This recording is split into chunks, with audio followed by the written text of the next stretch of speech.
Savez-vous que 3% de la population détient 97% de la richesse? Ces 3% d'individus ont un nom. On les appelle les entrepreneurs.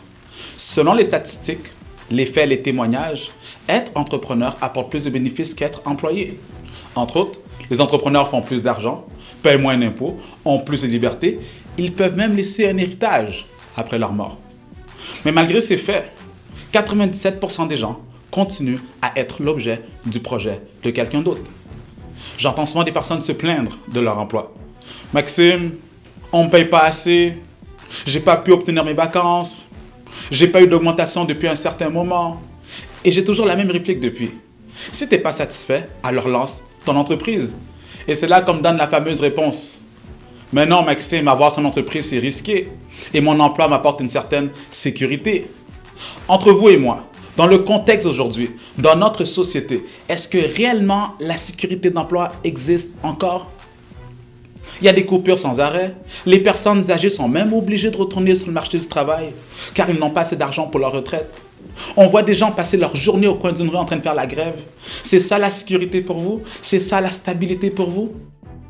C'est vrai que lorsqu'une personne décide de mettre une entreprise sur pied, il y a des risques qu'ils ne réussissent pas. De la même manière qu'une personne peut compléter un diplôme universitaire, il y a des risques qu'il ne trouve pas d'emploi dans son domaine. Ou même en ayant un emploi, il y a des risques d'être mis à la porte. Le risque est partout. Toutefois, à mon avis, les probabilités de réussite sont beaucoup plus élevées lorsque vous décidez de suivre votre passion, en mettant sur pied un projet d'affaires qui vous tient à cœur. C'est vrai qu'il y aura des obstacles sur votre chemin. Et comme j'aime le dire à mes entrepreneurs étudiants, la business c'est 20% d'habileté et 80% se trouve entre les deux oreilles, dans le mental.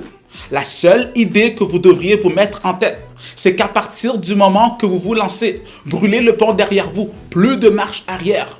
La seule option qui vous restera sera de vous battre. En d'autres mots, malgré l'intensité des tempêtes qui souffleront, n'abandonnez pas, continuez d'avancer.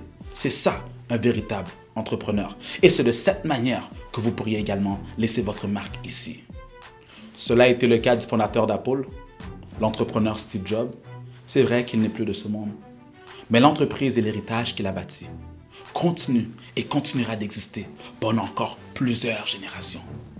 Et c'est un exemple parmi plein d'autres. Ce que j'essaie de vous expliquer, c'est que vous aussi pourriez mettre sur pied une entreprise qui pourrait rester sur le marché pendant longtemps, et ce, même lorsque vous ne serez plus de ce monde.